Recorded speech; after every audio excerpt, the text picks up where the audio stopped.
आज राजू शेट्टी आमचे शक्तिपीठाच्या विरोधी, बंटी पाटील, सतेज पाटील शक्तिपीठाच्या विरोधी, संपूर्ण नांदेड आणि सगळ्या परिसरात त्या जिथून शक्तिपीठ मार्ग जातोय तिथं सगळे शेतकरी आज सरकारला या रस्त्यासाठी विरोध करतायत. एखाद्याने अर्ज केला, मागणी केली आणि मग रस्ता केला तर समजू शकतो. इथं सरकारला शेतकरी सांगतात नको बाबा तुमचा हा रस्ता, तरी देखील सरकार का आग्रह करतंय. सूर्यप्रकाशा इतकी आता स्वच्छ बाजू आहे.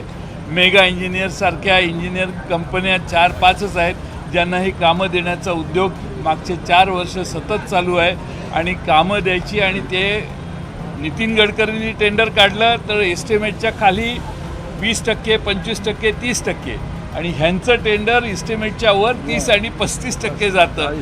यातच हा 60%चा फरक कशात आहे हे महाराष्ट्रातल्या जनतेला कळत असेल असं मला वाटते.